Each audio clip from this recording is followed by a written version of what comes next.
Today I'm going to be showing off the mission profile and I guess the vehicles of this cool thing I did recently. So this is an SSTO. This is going to be able to get all the way to orbit, but it also has a shuttle inside. I don't really know if I would call it a shuttle. I don't know what the parameters for something being a shuttle are, but it'll be really cool because it'll glide back after going to the moon and minmus. Do I succeed? I don't want to spoil this. Who knows? But basically, this SSTO, I modeled it off of the Mallard because I like how the Mallard's wet weight and dry weight, um, the weight doesn't shift backward or forth. And I'm learning to make SSTOs, so there's still a little bit to work out every time I do it. That's why I really like them. Um, that was really cool. It was stable and it was really easy to land because you could land it so slow. As I was like modifying the Mallard, I like to turn things into SSTOs that aren't already. It's just a fun thing to do. Like, ooh, an SSTO thing that can land on the water. I was like, okay, go for it. Anyway, so this SSTO, you'll see I have that cargo bay as the front. That's really cool. Um, I think it looks cool. It might look kind of weird to y'all, but the reason I do that is because I don't want a cockpit on this vehicle. I want it to be completely unmanned.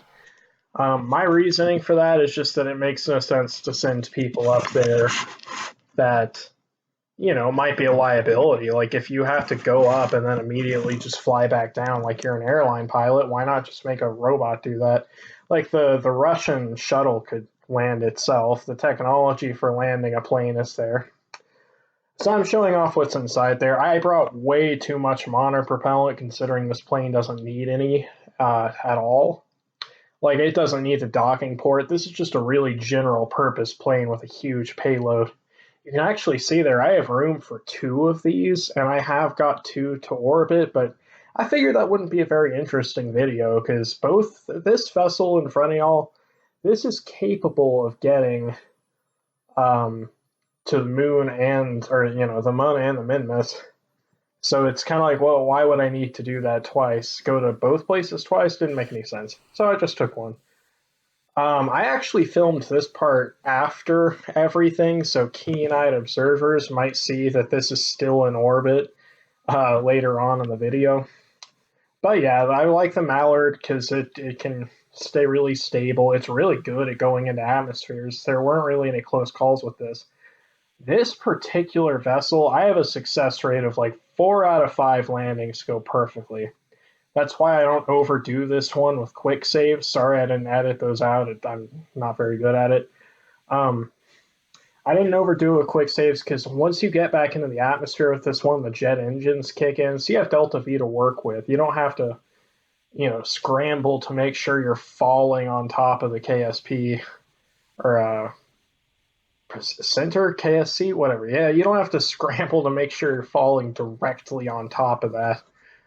So that's always nice. This is a dream compared to what's coming up because the thing I made, the shuttle, it's really fun in space, but it can't fly. It flies horribly, but that's to come. Y'all might see I'm using like the pre-engine coolers on the side. I just like those more than regular intakes. You get 4 air units each. That's like the same as a shock cone. So if you line a bunch of those up, it allows the Raptor engines to work even really high up into the atmosphere, and it keeps it cool. I think I read that it doesn't really keep it cool when you like look at it, but it just seems to have positive results for me, so I keep using it. Okay, so I'm going through this burn to minmus. Hopefully, I sped this up. I'd like to do the recording for my input in one take. Oh, I could talk about something. So I set up this asparagus staging around this tiny little ship, and it really does help with Delta V to ditch those stages you don't need anymore, but something about being taken up in the SSTO made it so that all my staging was wrong and the fuel lines weren't going into each other correctly. So I had to manually do that, so that was kind of annoying. But y'all might have saw that while on trajectory with minmus, I ditched those. That way they just crash on the surface. I'm really into reusable things. Everything needs to be reusable now. That's the future. Like Apollo 11, most of Apollo 11 was trash. We brought back so little. I mean, it's not like the Apollo 11 capsule ever flew again, so that wasn't reusable. Nothing was. It was a whole one time thing. Um, and we've just come so far in that respect, and I just think that it's the neatest shit. So, better not curse. I don't know. Okay, so I landed on Minmus. It's not that difficult, even with the nerve engines. One of my major motivations for this, to continue with what I was talking about, is making, yeah, um, making everything completely recoverable. And I figure the nerve engine is one of the big things where you can't really bring it back very easily because it's really big and heavy.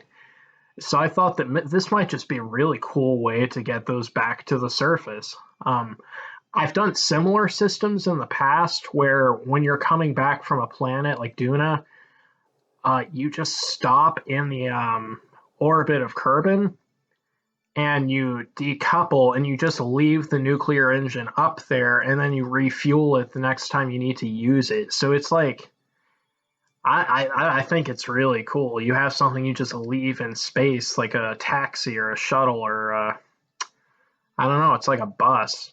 I really like infrastructure in this game. I like having a system for doing things, a practical system. Like, if we did have people on Lathe, how could we get stuff to Lathe? And I figure you would send a vehicle there that never lands. It just goes into orbit, and then there might be vehicles on Lathe that could go up and refuel it. Stuff like that. Um, I might show that later, actually. That's a cool thing that I do. Uh, Nothing particularly remarkable is happening right now. I'm just making my burn to the Mun. Um, I'm not thinking terribly strategically in doing this, which might be to my folly later, because I do get cut it very close on fuel in this mission. So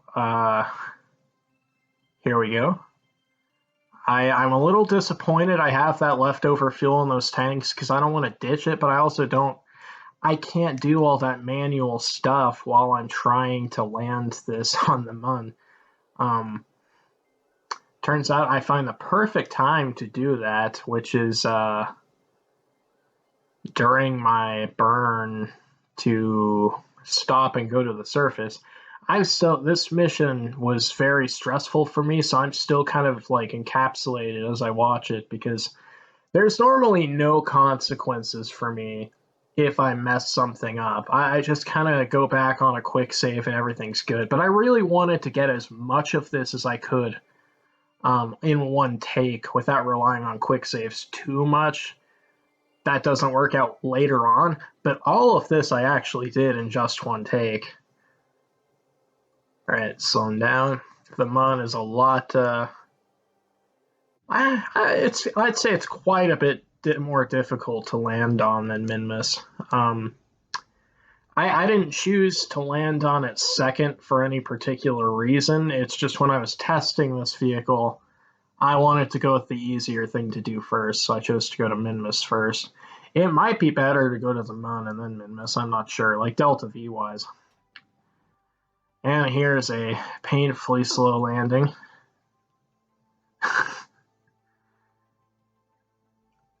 Landing gear making itself useful, that's great.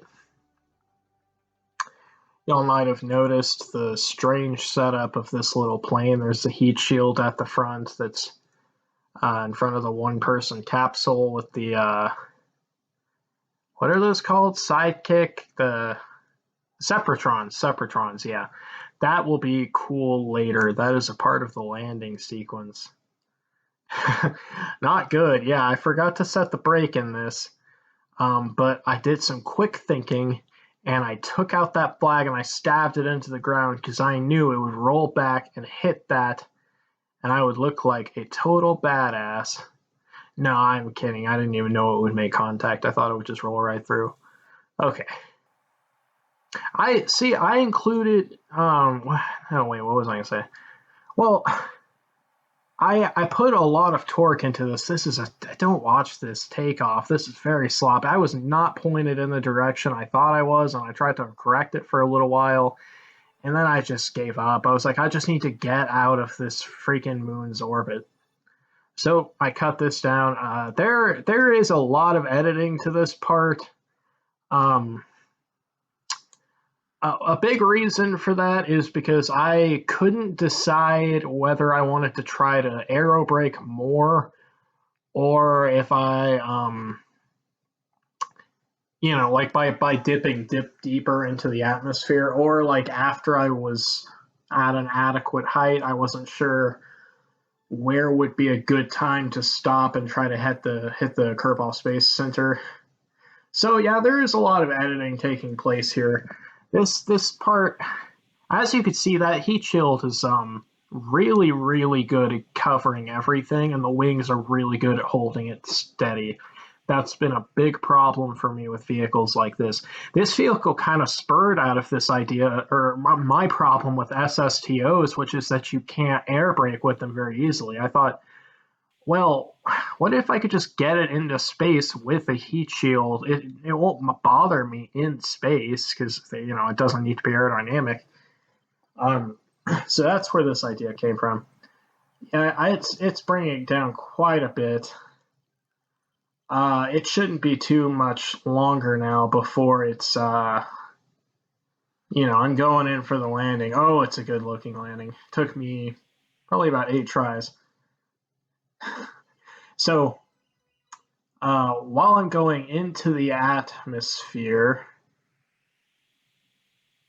I'm just gonna make some commentary. I named a Kerbal after myself, and I got like a little bit into the mission with the Kerbal with my name on it, and I just decided that was too embarrassing.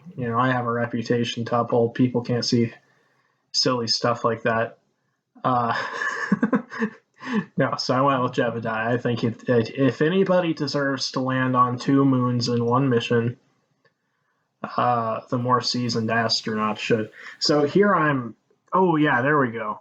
I jettisoned away that heat shield because I knew I was probably safe heat wise coming in, and I did not want to keep stopping like I was. I saw that my marker was just past the Kerbal Space Center.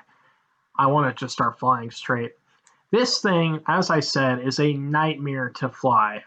Luckily, and I was trying to say this earlier about the moon landing.